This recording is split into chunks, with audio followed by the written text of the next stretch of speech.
Welcome to another episode of Against the Grain with me, Abby, the Liverpool doula.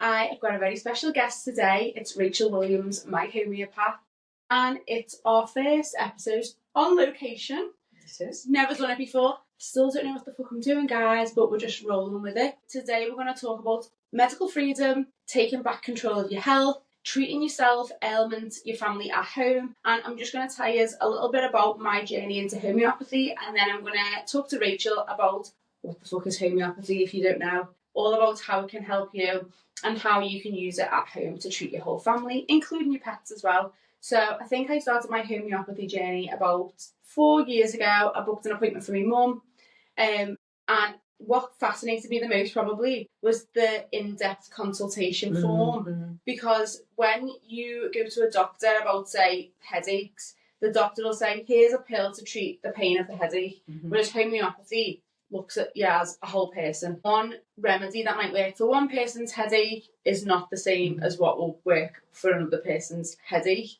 And I think my favourite thing about homeopathy is that there's no side effects at all. Even if, and I think I remember when I did Rachel's, it was an introduction to homeopathy. I think one of the mums said her son had drank a whole bottle of pills, and I'll just show you guys. If you watch it, if you're listening on Spotify or Apple, obviously you can't see this, but I'm just holding up one of the little bottles of homeopathy pills, and it's like these little, you can't really see, but they're like little sugar pills, would you say? Yes.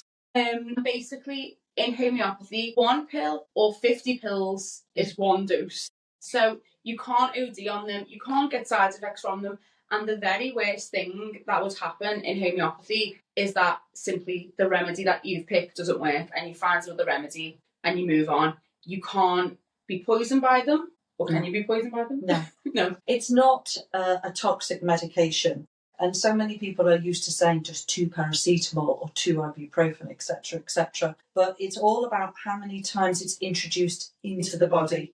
So whether a child swallows 50 pills in one go or 1 pill in one go, it's been introduced once. But if you took 1 pill every half an hour for a week, then you'd start to prove the remedy, which means that you will display symptoms of the reason you started to need the remedy in the first place. Well, it probably wouldn't be the same toxicity as saying take paracetamol in excess, which can kill you. So, homeopathy, I've brought my Rachel Williams, this is homeopathy childbirth kit. Obviously, if you're listening on audio, I'm just holding up this kit, and this is a childbirth remedy kit that I take to every single birth. Every single birth client will know that I'm probably sick of me if their labour is running a bit, I was going to say running slow, but I don't believe labour runs slow. I think it runs on its own time. But if they're getting a bit antsy, things are happening, they want a little bit more movement, I will give remedies. So women are probably sick of me saying, let me just pop this under your tongue. And I'm just looking at what remedies I've used the most. I'll be honest, I've used arnica the most. You should use arnica throughout the whole birth. Yeah, well, yeah. And for you as well. And then cauliflower. Yeah. That's a good one for getting labour going. What else? Pulsatilla is a good one that I've used. But basically, these remedies, and obviously I ask women for permission if I can use the remedies on them for their childbirth, for their labour and postpartum. But these have literally got no side effects. It's not like you take a dose and it's going to negatively affect the labour. It's not going to slow down the labour. You'll never get a negative side effect. It just simply won't work. And that's what I absolutely love about homeopathy. And a lot of my mum friends will use homeopathy to treat their children at home. And I've seen it work. And also you can use it on animals. I remember listening to a podcast where there was a guy who was a skeptic about homeopathy, and he was talking about they used it on autistic children and they got really good results, and he was still a bit like, I don't know if I believe this. Then he went to a farm and they used it on horses, and that's where he was like, okay, I can see this is working now, because these horses don't really know what a placebo effect is. So I'm going to hand over to Rachel now, and I'm just going to ask a few questions just to introduce you into what is homeopathy. So what is homeopathy if no one knows? Homeopathy is a natural form of medicine, and it works with the body rather than against. So it was created by a doctor in the late 1780s, I think it was, by a doctor called Dr. Samuel Hahnemann. And he was really disappointed at the time, it was in Germany, because he found that in those days, a lot of the medicines they were using for their patients, it was making them ill. And he found that if you work with the body, in a law of similars rather than against the body. So, for instance, the first remedy he used was actually people used to, when they got malaria, they'd have vomiting and they'd have diarrhea. And he found that a lot of people who were struggling with malaria effects were chewing the bark of the cinchona tree because that actually helped to relieve the body. So what he did is he created a remedy from the cinchona bark, because then when people came to him with the symptoms of malaria, they were sweating a lot, there was extreme fatigue, there was vomiting, diarrhea. When he gave it back to them, what you have to do is you have to dilute each of the remedies, and you'll dilute it and shake the remedy. Take a little extract from that, and then dilute it again. Take the remedy, take a little extract of that and do it again for 100 times, for instance. It depends what strength it is. Yeah. Then all you're left with is the vibrations of the remedy. You're not left with any of the toxicity. Like exactly, it's energetic, so it works with the body. Okay. So let me give you a for instance. If someone has got vomiting and terrible diarrhea, these are the symptoms, almost as if you had perhaps arsenic poisoning.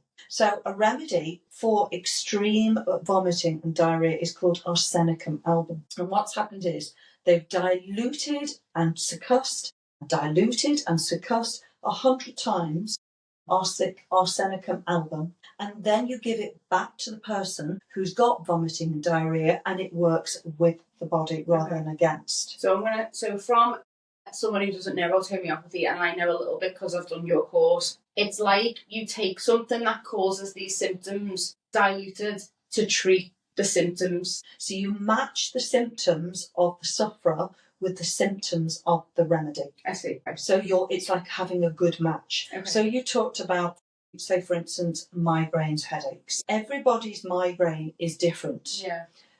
Some people will say it's left-sided, some people say it's right-sided, some people will have headaches because they've had brain or a head injury. This is when you have to take the case, because you have to match the symptoms with the actual remedy you need.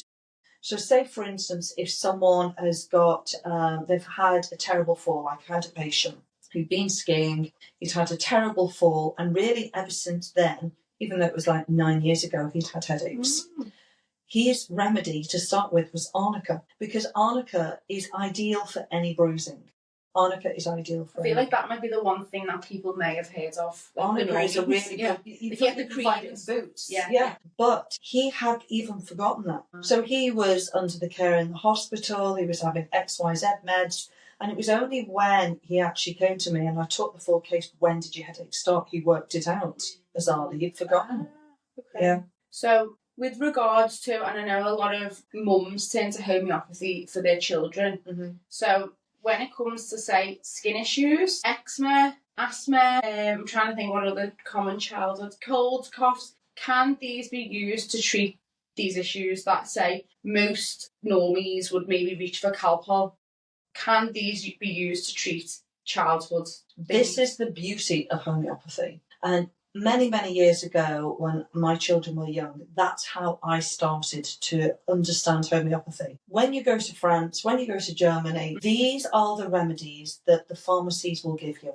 And I remember not really understanding about it at all. Now, for children, homeopathy works beautifully because they're less layered, which means that a lot of people who come to me might have a layer, and a layer might be a medication, trauma, an accident. Now, often children have less layers. They're more receptive to the remedies. And for the common childhood ailments, this is when homeopathy should be used. And this is when primarily mothers should start to learn about homeopathy to look after their own children, because it works so beautifully. And, you should not be working against the body. So for things like fever, we forget what a fever was created for. Now, a fever was created, the body creates this to burn out a virus and infection. So many people are told to take paracetamol, ibuprofen. It's like I see my friends and their child will have a slight increase in temperature, and the nurse, she rings and get them home, wake up. And it's like, The guys, you don't know your body works. You're fighting against it. The body has thought, okay, let's get out our healing and let's burn this ailment out. And then along comes Calpol, which is absolutely horrendous to take, by the way, or ibuprofen, and it dampens down the healing effect. So that means that virus will run rampant. Will almost say bubbling under the surface. You know when someone says, I had flu for 2 weeks. Well, of course you have. Because you've never, in the olden days, you know, we all used to go to bed with a fever, sweat it out. I was going to say, I remember watching like a historical programme and they used to wait, they'd be worried about a child in bed and they'd say, we're waiting for the fever to break. Yes. So is that where the fever stops? Because the body feels that it's killed the invader. Exactly. And a normal fever is the body's reaction. Obviously, you're worried about febrile convulsions, etc. Then strip the child off, give them a tepid bath, go and seek a doctor's advice. Yeah. However, for a normal childhood fever, that is not your enemy, that's your friend. And even for adults as well. I had a mum with her child was very poorly, and in the night the fever went high. She gave belladonna. The fever broke and the child's much better. But the mother didn't know this until she started studying homeopathy. And that gives you confidence. In the middle of the night, when you're on your own with an ill child, it's scary, it's frightening. So what I would like people to do is take the time out of their busy lives to educate themselves, to gain the knowledge to look after their family. So many people have become, and I don't want to be disrespectful, we can judge on here. I'll judge them. So many people have become lazy.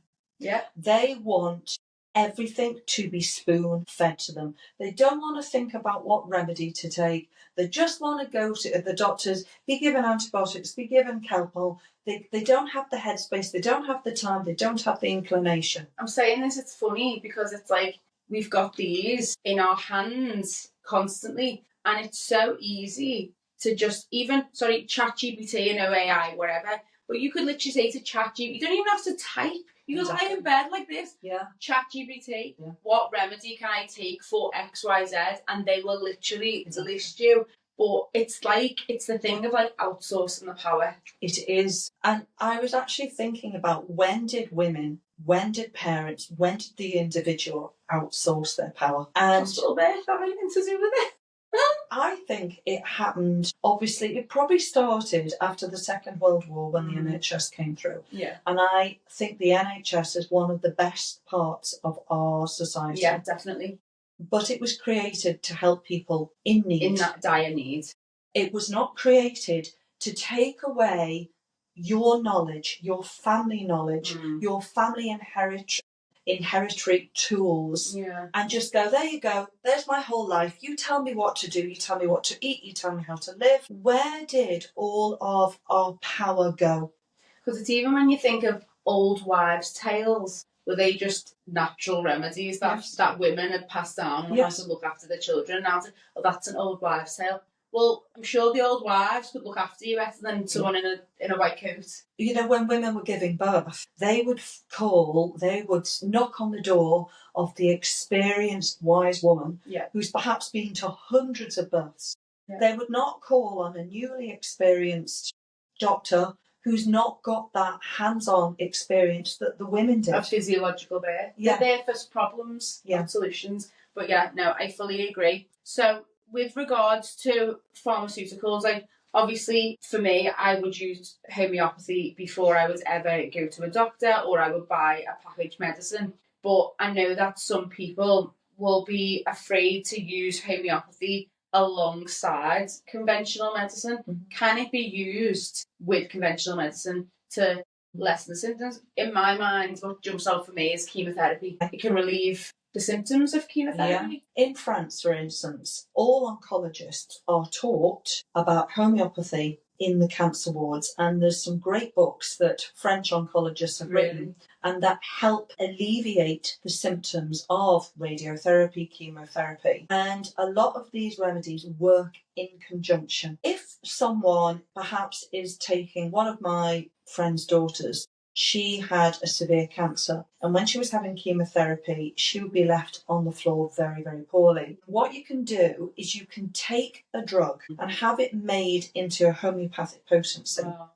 So what happens is it helps alleviate the symptoms of the medication. And so you can do that with all medications. If this medication is necessary, but the body's reacting badly, it can help alleviate the symptoms. Okay. But if you went to France, you would be given homeopathy on the cancer wards. Isn't that wild? So, in your opinion, why do you think that homeopathy is bad? Because even I've watched like programs where they'll basically take the piss out of homeopathy. Like it's some I don't know what's the word. Laughable, excusable form of medicine. Yeah, like it's not real. It's a snake oil. Yeah. It doesn't work. It's placebo. Why do you think that is? Ignorance, because the NHS, and also they're usually threatened to be struck off. So I went to a breast cancer event that Radio City was hosting. One of my friends had fought very hard with breast cancer, done ever so well. Radio City said, let's do an event. And John Lewis was hosting all these lovely fashion parades. But beforehand, they did a talk on cancer. They did a talk on medications. They did a talk about how you actually manage chemotherapy. And one of the speakers, I think she was French or German, I can't remember now. And she talked about how you manage the symptoms. And at the end of the event, I went up to see her. And I said, well, being French, why did you not talk about homeopathy? And she said, do you know why? Because I was told I was not allowed to discuss this. And if I was, and I was not allowed to discuss this, I wouldn't be invited. Really?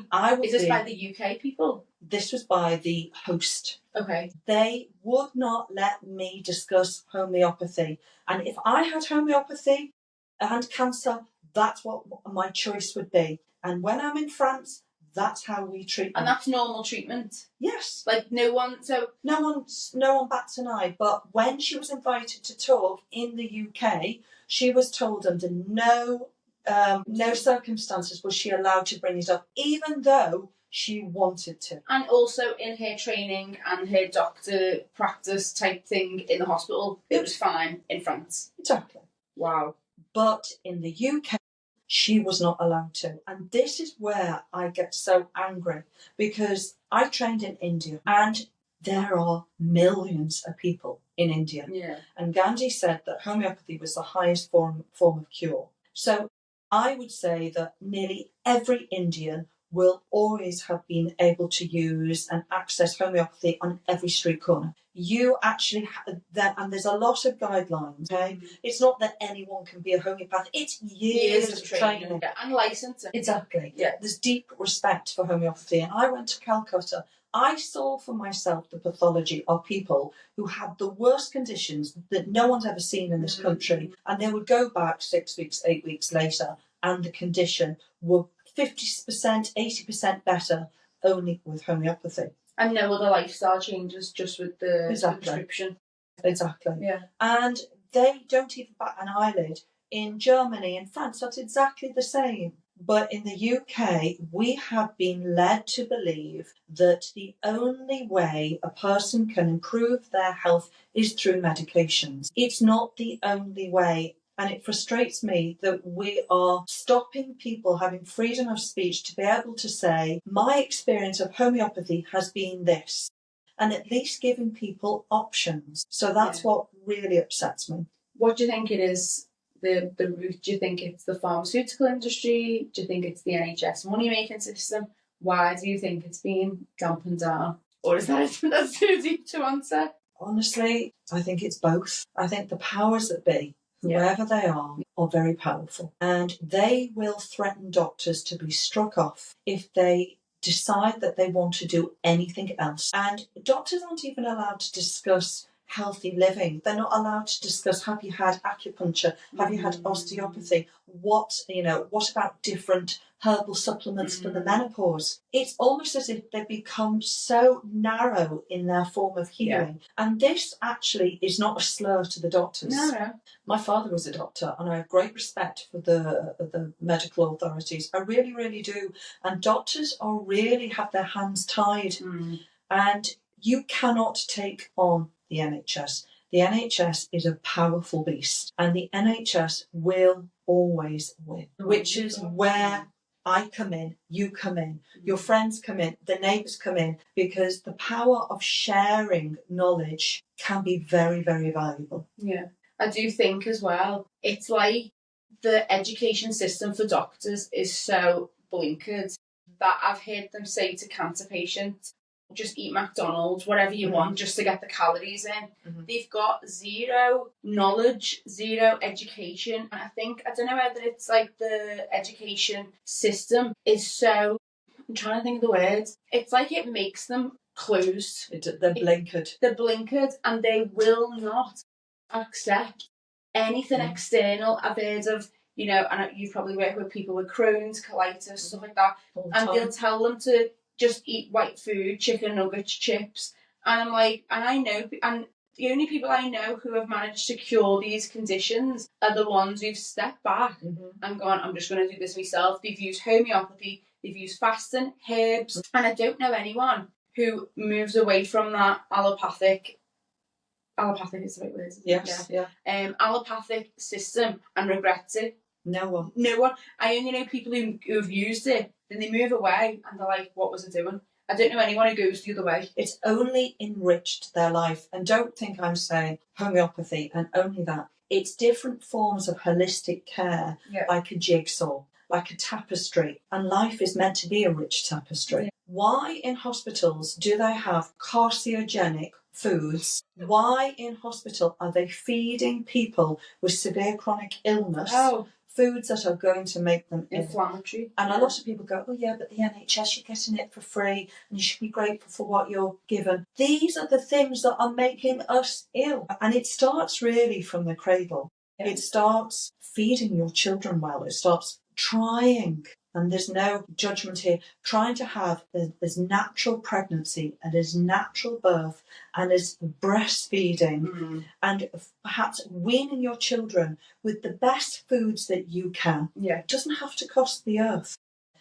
Feeding your children the best diet. Yeah. These are small steps that make a strong individual. I think it's like having these is like, not to say, homeopathy, like you just said, homeopathy or else, but it's like having this in your toolkit as well as using healthy living. Yeah. It's all like little things that all add up to like a better, bigger picture. Can you tell us of any of your most outrageous healing stories from homeopathy? Gosh, I've got lots of them. I'll tell you about a young woman who's came to see me, who had such inflammatory joints. She was in her late 20s, she couldn't walk. Really? She was a nurse, she couldn't walk, and she'd had this for many, many years, and she, out of desperation, had been and had lots of medications, and her knees and her ankles and her wrists and her joints were red, hot, inflamed. And she was in agony. She couldn't look after children, she couldn't get out of bed. And she'd tried everything. And one of the remedies I gave her was a remedy for suppressed strep infections. So she said to me, when I was little, I used to have tonsillitis all the time and had to have masses of antibiotics. Oh. And because her joints were red and infected, she always had sore throat and sore tonsils. I gave her streptococcinum, which is a remedy that we make from strep infections, strep bacteria. And I gave it to her very, very gently. And she really started to get better.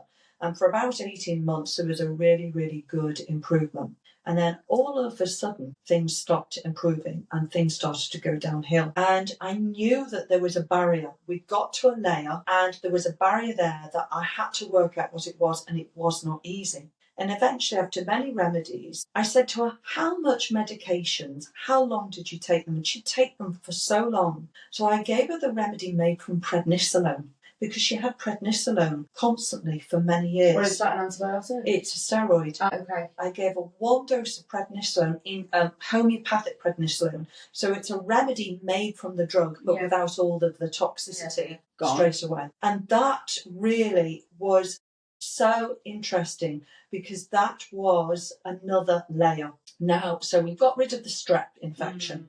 Then we've got rid of the prednisolone. And now the next layer is childhood trauma. severe childhood trauma. So you can see how the layers are so important to very, very slowly go by. And let me give you another one. A woman I know could not sleep, and she'd been insomniac for about 30 years. And I gave a remedy to her, and over time she could start to sleep. And after about 18 months of being on this remedy, she rings me up and she goes, "My big toe's really sore." And I'm like, "That's interesting." And she was in her 80s. Oh, right. And she originated from the West Indies. And I said, "Well, have you ever had a sore big toe ever before?" Yeah. When I was about 6 years old, I got bitten by a poisonous spider, and she had to have a lot of injections into her toe. So I said to her, "Just wait for a minute, wait for 24 hours and see if it dissipates." And it did, because the body had got rid all the way to that layer. See how it's layered. So is that more of like an energetic type thing? Well, if you think about it, the remedy I'd actually given her was called Thuya. And she'd been taking it for 18 months, and all of those layers had suddenly gone until bang. There was her body as an 8-year-old girl being bitten by the poisonous spider. The next day, the energy of the remedy had got rid of that other layer. So it's about looking at the individual and going, why is this person ill? Where is this chronic illness, chronic insomnia, chronic migraines come from? Yeah. Because I'll move on as well, because I think that leads to the next point, is when you have a homeopathic appointment, I think a lot of people are shocked because they think, how long would you say the consultation? It's about a good hour and a half, isn't it? And it's not just like, it's so in depth, it's half a counselling session as well. Oh, yeah. And it'll be like, because even like the first time I think I ever used homeopathy was with a holistic vet, and I had Angus, the dog, on my knee on Zoom to this holistic vet, and he was like, "What does he like? What doesn't he like? What's his favourite food? What's his favourite activity?" And I was thinking, what are you asking? Yeah. He's like, "What's his favourite?" And I was thinking, "What's his temperament like?" And I was thinking, "What are you on about? Like, why are you?" I loved it because I love talking about my dog, but I was thinking, what are you on about? But it all comes down to, like, even like a big one for me, which I've noticed, is, do you like hot and cold? Yeah, and very important. I'm like a cold girl now since doing the cold water therapy, but now when I'm like reading about remedies, and I'm like, it's all like about what your temperament's like, what makes it feel better, what makes it feel worse. And what people don't realise as well with the homeopathy, it doesn't just treat like a physical ailment, it treats mental as well. Sometimes it's inherited trauma as well. Yeah. A baby was about 11 months, could not sleep, would not sleep. And usually I will treat mother and babe at the same time because they are really one. Yeah. I love treating pregnant women because whilst I treat the pregnant woman, I treat the child in utero.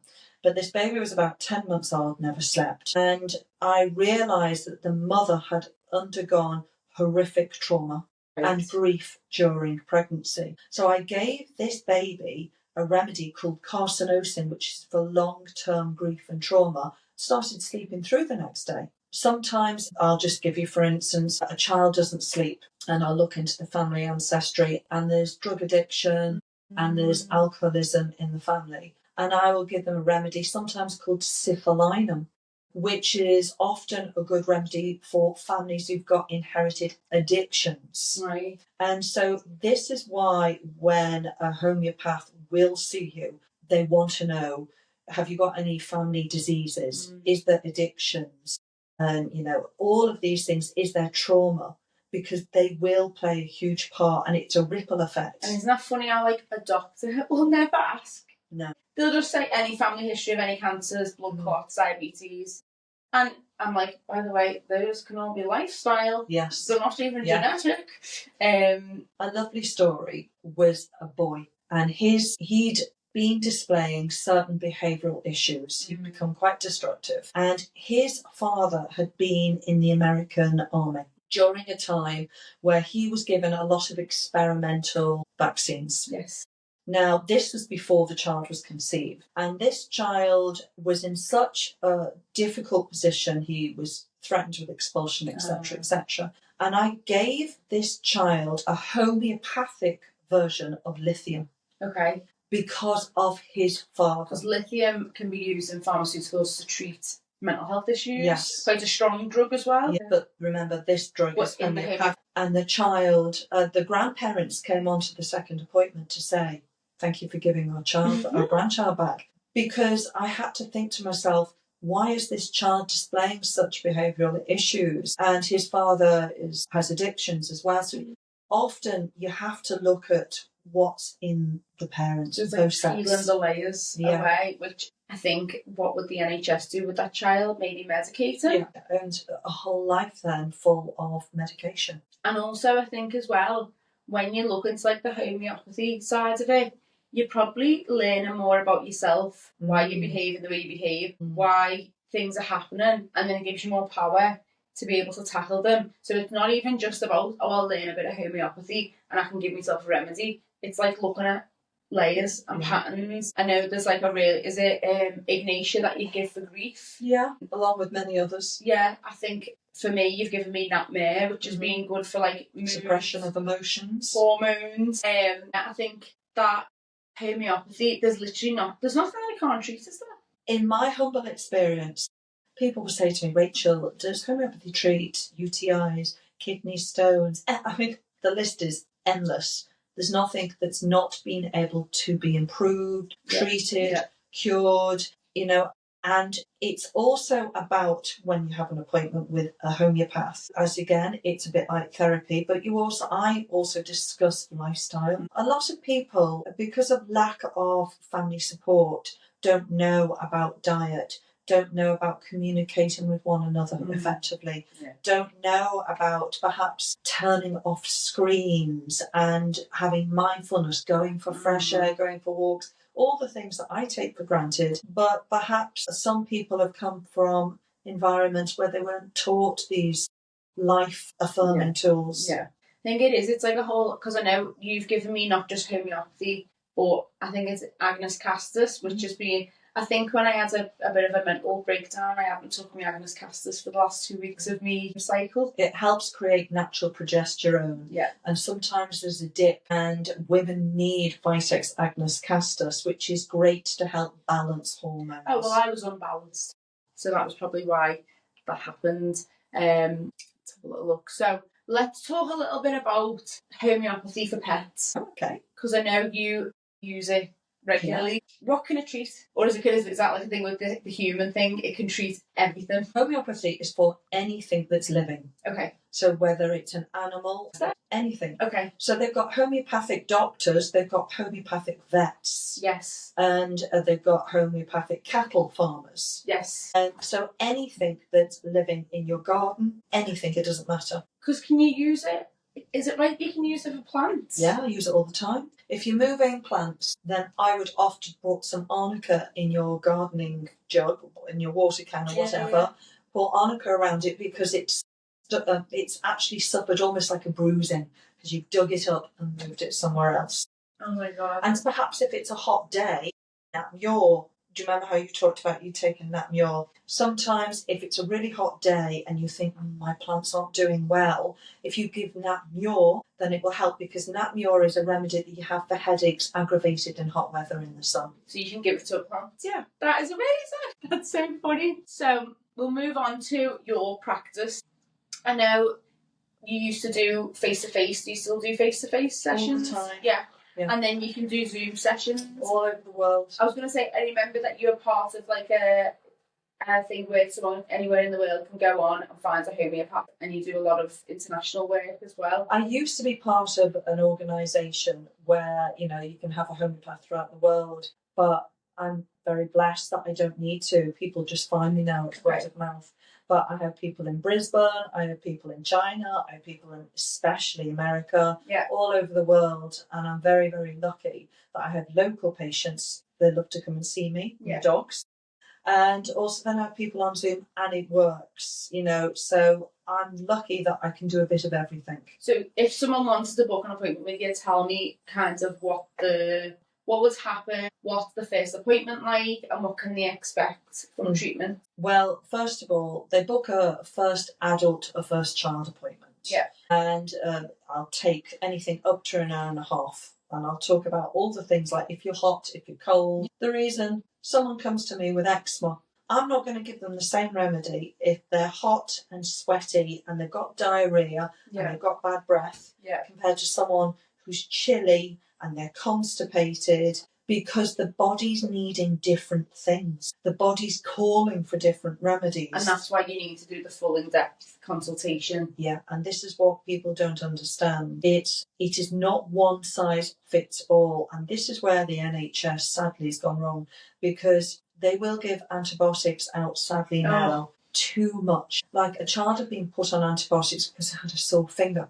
I'm just sick of this. Like, and I talk a lot about this in an earlier episode called The Business of Birth, where I call it the GBS antibiotic racket, where I say, you put your antibiotics from day one, it ruins your gut health, it ruins your health, but then you end up needing more drugs, and you basically become addicted.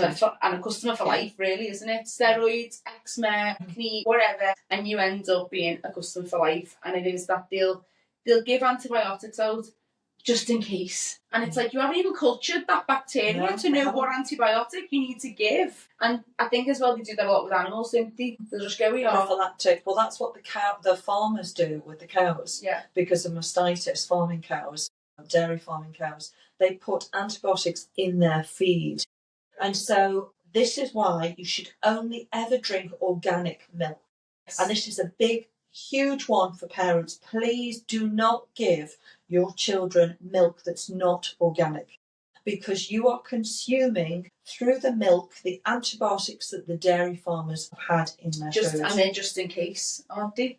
Sometimes they're not even treated. No, it's prophylactic, which means it's long term. They will give prophylactic antibiotics to someone who's had a UTI just in case they get one. Prophylactic means just in case. Yeah. It's literally preventative. Yeah. But it's like, I call it like it's quite attacking, because it's like attacking a problem that's not there, creating further problems. But yeah. Do you know an interesting fact? It was one of the top universities in the UK, Cambridge or Oxford, I don't know which one. They did a study with people struggling with mental health, depression, and they found a correlation between that and long-term use of antibiotics. Yeah. Antibiotics changes the gut-brain axis.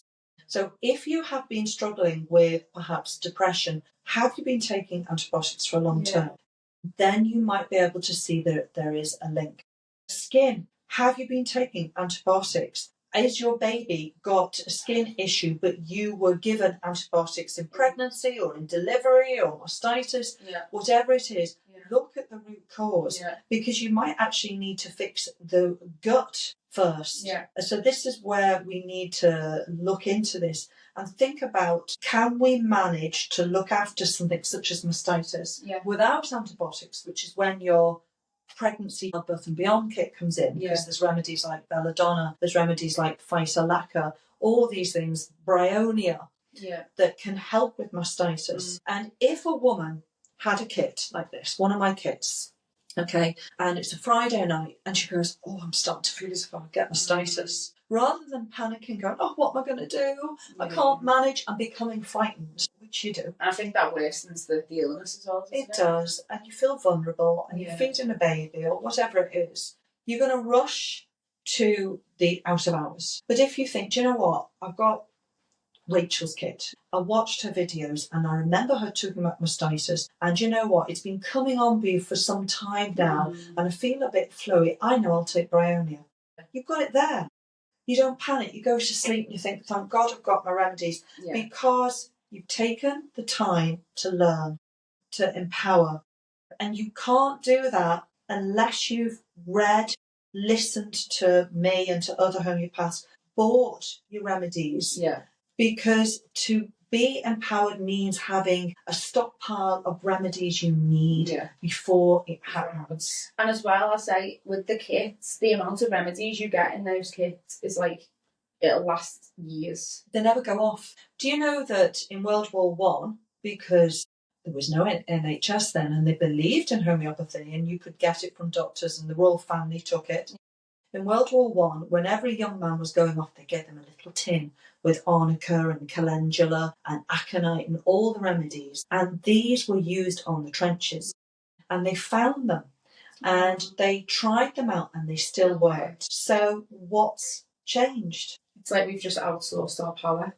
Completely. So this was one of the reasons why I decided to empower people. And people, as I said, people have become lazy or lacking in confidence. But to love yourself, to love your family, means taking the time out to really learn about what's important. How do you make that homemade stock? How do I know that perhaps only using organic milk is better and why? Perhaps you have a child that's ill in the winter with coughs and colds. I know, I buy Rachel's little coughs and colds kit. So when they get the croup, I know I'm going to use aconite to start with or ipecac, etc. Even, I'll say as well, teething, massive one. Chamomile in your children's. Female hormones. Say if you've got teenage daughters or you've got a sister with heavy periods, then you can open up your little kit. You can read, you can watch the video and you go, do you know what? Or thrush, and you're away on holiday and you're like, what the hell am I going to do? I've got horrific thrush. Creosote. What would you say to someone, because I think a lot of people use this as an excuse to say, I can't afford to buy organic food, I can't afford to buy the kit, I can't afford that stuff. Well, I've got my own answer to that, which is, I think if it's important enough to you, a lot of people will moan and say, I can't afford organic food, I can't afford better choices, I can't afford to buy a kit, I can't afford an appointment. What would you say to them? First of all, I sympathise with them. Yes. I've been married for 33 years, and when I first got married, we went through an exceptionally difficult time where we had no money. And I remember getting pennies and going into the butcher's and going, this is what I have.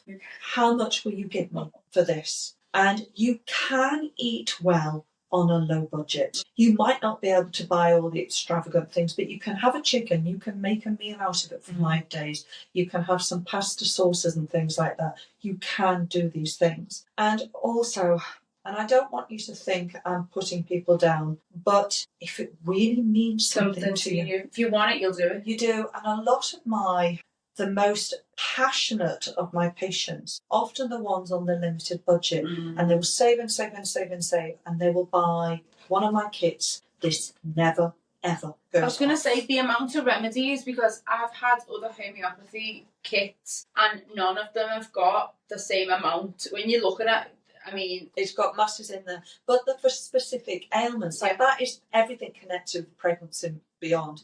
This is the one that my daughter went all the way around the world with, because I was panicking about her. But I put them into segments so that they're specific for certain things, because I know those remedies work. I know that perhaps if you're climbing up a mountain, you're going to want the injury kit with you. You know, all these specific things. But this is an investment. And so what you can do is perhaps you can all club together and one sister buys perhaps the coughs and colds, the other one buys the female hormones, the other one buys the allergies. And between them, they've got hours worth of tutorial videos. They've got so much to be able to look after. That'll last years. I mean, the arnica one, I've probably done the arnica one a little bit too much for myself, but they'll literally last years. You need one pill? But that's one dose in a bottle of water. That'll be fine. So these, do you know how many is in a bottle? Hundreds. I'm like, as I'm looking, they would last probably until I'm about 60. And you know what? Homeopathy isn't expensive if you just want to replace, but you're buying into your health. So perhaps you don't need as I hate to sound holy in that, perhaps you don't need your nails doing. Perhaps you don't need to buy that perfume and instead think, do you know what? I'm going to put my money. And honestly, it helps relieve anxiety. Because you know you've got what you need. You're not frightened on a Friday night when you need a remedy. I've had people drive for 50 minutes on a Friday night to come and pick a remedy up from my house because they needed it. So I really can't stress the importance of investing in yourself. I agree. I just think, because I know, and I'm going to do a little shout out, there's a new page on Instagram called Expose Your Plate, and he talks about the ingredients in food. So, and people are like, demand an alternative. You must give us alternative. Guys, do some research, come on. People are like, we can't, and he says, just buy organic. We can't afford it. And it's like, you've got an iPhone, smoking a vape. Like, Do you drink alcohol? Are you eating sweets? Are you drinking cans of Monster? And it's like, for me, my food and supplementation, I don't really do other stuff. I don't really buy clothes, but my supplement and my food is my biggest expense. But I can't, it's just the biggest investment in the future. I would prefer to just have a really, really basic meal than eat something that I know is bad for me. Yeah. And it's like me as that 22-year-old girl going in with a handful of pennies going, what can you give me for this? Did he take pity on you? No, they didn't. They gave me a couple of cubes of lamb or whatever it was, and I did what I needed with it. Yeah. But that hopefully has made my babies, my daughters, my children the healthier individuals they are. Do you see a difference between your kids and maybe some of their friends who maybe were treated with different means when they were ill growing up? Because obviously you use homeopathy a little bit more. Can you see a difference? Or is that it? No. Okay, so I became a homeopath because my oldest daughter, she went through a very, very stressful time in her life when she was in her mid-teens, and she developed psoriasis. Okay. At that stage, I was not a homeopath. Yeah. And I remember she had to be an inpatient at a hospital. Oh, it was that bad? It was that bad. She couldn't go to school. Oh. She missed a whole year of school. I honestly have been on the other side. So that's why I don't need to ever think I'm sitting there in judgment. I've walked that walk. And I remember knowing that the methotrexate was horrific for her. Not knowing what else there was. Then my babies had constant UTIs and they had to go into hospital and IV antibiotics. As you really have been on the... Honestly. Yeah. I remember just crying, and I remember saying to my dad, what the hell do I do? My dad had retired then, and he was a true Liverpool doctor, and he basically said, this medical world is absolutely useless. Find another effing way. And he was a doctor? He was a doctor. And he used to scream and shout at all the doctors. He's passed away now. But my dad gave me the money to go to India. And I trained to be a homeopath. And my daughter has never had any steroids. She's got no psoriasis and hasn't had done for over 12 years, right. 14 years. My daughter's not one UTI after homeopathy. Now, these daughters had reflux in their kidneys, so they had severe UTI infections. They were really proper poorly, not one UTI because of homeopathy. I've had lots of other issues. So I look at them now with no steroids, no medicines, eating a healthy diet. They're all doing extremely well. One of my daughters was told that she would never pass GCSEs and she would never do X, Y, Z. With homeopathy, she's training to be a dentist. Amazing. And I'm so proud. But I don't want anyone ever to think that Rachel doesn't know how I feel. I do. Yeah. And hopefully this will give you an understanding of why I did this. Because I've been that mother who didn't know what to do. And hopefully it will give you now that push to go, do you know what, enough's enough. I feel like it's like that's a testament to someone who has thought, I can't do it this way anymore. Because you see people, if you'd have accepted for your daughter and she'd have accepted every steroid, every antibiotic for the psoriasis, I dread to think what kinds of state she'd be in now, because I feel like with Western pharmaceutical medicines, I don't know anyone who a dermatologist has cured. They just keep treating and treating. And the only thing they can do is medications, cold tar baths. I don't know what else they can suggest. Because they never suggest food. They might do... We'll do a little NHS intolerance test, which makes useless, by the way. Yeah, because they'll tell you're intolerant to life, and then you're like, well, I can drink water. I can breathe air. But yeah, there's just... Even I saw a video of psychiatrists, and I think they were getting stopped as they were going into I saw that. And they were saying, how many patients have you cured? Zero. Well, and I think even for my own story, I was... anyone would believe this, but I was on Prozac. I was on the pill.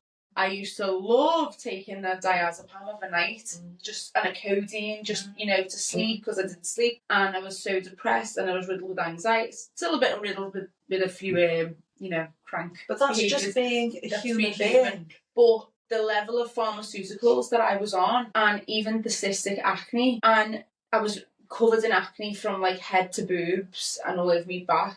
And now I've still got a few little spots, but that's just stress. But I don't even want to tuck myself out the system that I healed. Do you know, they offered a girl who'd started her periods at age 10 last week in hospital the contraceptive pill to balance her hormones out. And I get so angry about this. I try not to let my emotions get the better of me. Yeah. But please, mums, dads, grandparents, think about it. The contraceptive pill is one of the worst things that isn't it like a class 1 carcinogen, which means it causes cancer. Well, have you noticed also the amount of IVF that's needed and the amount of difficulties in menopause as well? Well, I will say, Charlie Kirk, I saw a video of Charlie Kirk talking about, if I wanted to make lots of money, I would put teenage girls on contraceptive pills. I would convince women not to have children until they're in at least their 30s. And then these poor women who are damaged from the contraceptive pill then need these massive amounts of hormones to start IVF process to then get pregnant. And where have all the problems stem from? The contraceptive pill. Yeah, I agree. When they've been teenagers. And then all our hormones, and I think from perfumes, plastic, tap water, are fucking our hormones anyway.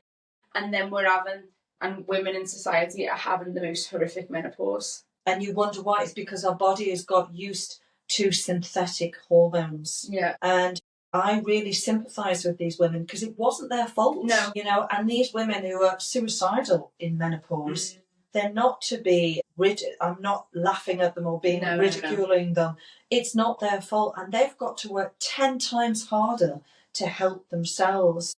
And it's a really, really difficult thing, which is why I'm saying, before you do any of that, use homeopathy. You know, look at your daughters and your sons and everyone you love, and even just anyone, the butcher, a help for severe hay fever, the window cleaner who's fallen off his ladder. If you can help someone, then you're doing it for the good of humanity. Yeah, yeah. You know, and it will have ripple effects throughout the generations. Yeah.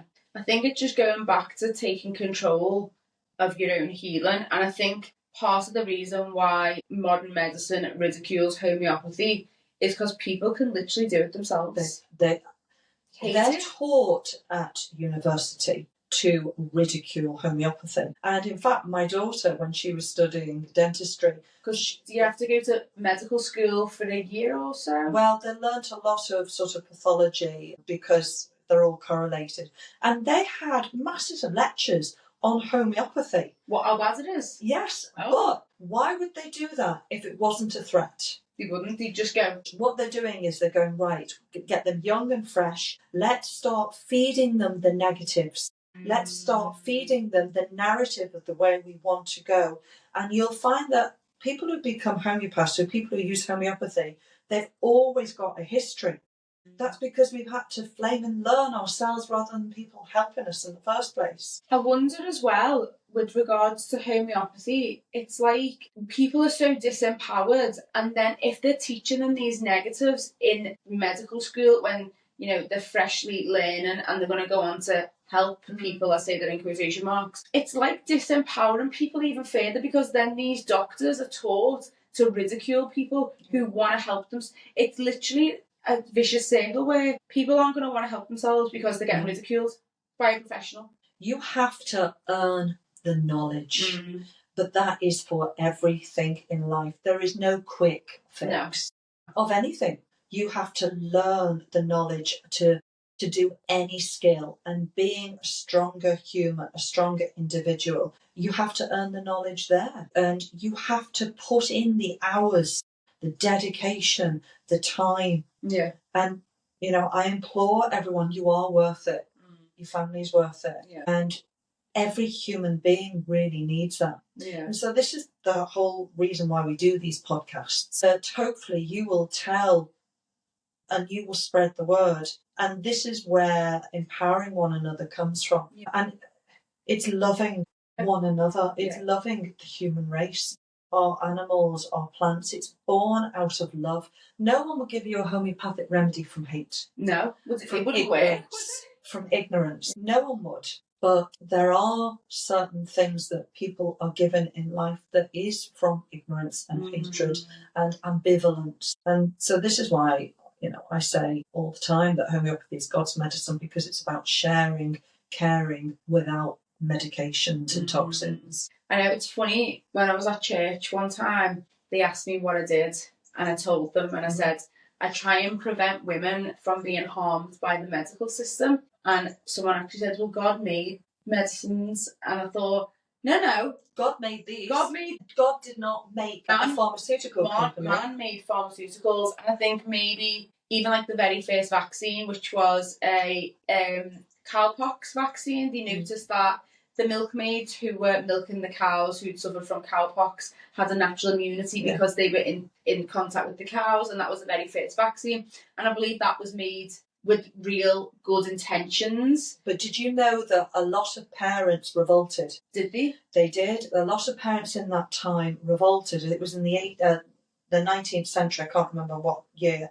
But they revolted and they said, when we're giving these children these vaccines, a lot of our children are dying or becoming ill. And the government, and if you actually Google it and you just have a look, you'll see photographs of the old posters and all these big protests, because people were told they were going to have their children taken off them unless they forced them to give these vaccines, these new vaccines all these years ago, to their children. But there was big protests when they first started. Really? Yeah. So I guess, that, because I've only heard that little bit of the beginning story, so I feel like the guy who came up with that idea probably had good intentions. He did, yeah. But then the pharmaceutical industry, even back then, have jumped on. Well, it was the government that threatened it. And so in about 1917, I'm useless with dates, it was in America and England, there was hospitals throughout. There was a huge hospital in Liverpool. There was hospitals, homeopathic ambulances, all throughout the country in America. And they were finding that they were having better cures than if they took allopathic medicine. And so what happened is that Rockefeller then decided, okay, I'm going to invest in some pharmaceutical companies. So he then approached all the hospitals he was giving money to, huge grants, and he said, if you give homeopathy, if any doctor gives homeopathy, I'm going to take all of the money away that I'm investing in your hospitals. And they were then threatened to strike the doctors off. So all of the hospitals had no choice. They had to say, okay, we won't give homeopathy anymore. We need your money to survive. However, he had 3 full-time homeopaths to look after his family at the same time. And the royal family have always used homeopathy, haven't they? So it was Queen Victoria's husband, Prince Albert. He brought it over from Germany because that's where it originated. And he started using it on their children, and then suddenly it started to become entrenched in the homeopathic way of looking after one another. The Queen always had a little kit with her, and King Charles is patron of our society. Now, they know it's good for them. And it used to be on the NHS. You used to be able to get homeopathy on the NHS until, 9 years ago, when all of a sudden they weren't allowed to give it anymore. So, I hope you can see a pattern. I was literally about to say, it's like they don't want us to be well. It's really difficult. It's almost like a conspiracy. It's really difficult having a voice in today's world. People are so apprehensive about speaking something that's not the norm. Could say it's against the grain. It is. And you're frightened of being ridiculed, you're frightened of negative comments on your social media, you're frightened of anything happening in the press. Yeah. And it's fear that stops people. I think as well, if it was so ridiculous or, ineffective, I think, why would they be worried? And why would it have continued in face of every advertisement? Why would homeopathy still be here and growing? And, you can ask, so many people go, oh, I don't believe in homeopathy. And I go, oh, that's a pity. What negative experiences have you had with it? And they go, oh, I haven't used it. Yeah. And this is where I find it frustrating, because if you do go and speak to people who've used homeopathy long term, then that speaks for itself. It's so funny, like in my group of friends, it's like we all compare collections of what remedies we've got. Good. We all open our supplement, look at all my supplements, and it's just a case of like, if something's wrong, like anyone who's got a remedy, Yes. do you know what I mean? Not like who's got a packet of paracetamol. No. It's like who's got a remedy, Yeah. and like you'd be like, oh, look at my remedy kit, look at your remedy kit. But it's just like a daily part of life now. Like I have a little basket at home that I have because I know I've got from appointments with you little baggies, and I've got little tubes, and it's just a case of like, I don't really. I have in severe emergency. Like, I mean, I had a trapped nerve in my neck. I took codeine. It was bad. But you're not taking it every day. You're just taking it. It was an emergency. That's fine. But it's just automatic to go and get me remedies out and see what do I need. I have a WhatsApp group, and the WhatsApp group is of all women. I don't know why it's women, but women are more invested in their health than men. Go figure. I don't know. I was going to say, well, my partner, it wasn't that rang you for his. Oh yeah. Yeah, it was. He didn't make the appointments himself. No. It was me. Yes. I did all the talking. Women do all of that. But we are the caregivers in life. Yeah, we are. And so anyway, these women are part of a WhatsApp group for all their kids. And they share knowledge. Like one woman will say, my little girl's got a fever, swollen glands, or my husband's fallen down the stairs and he's hurt his shins, or my dog won't stop being sick. And they will exchange tips about foods, about creams, about everything.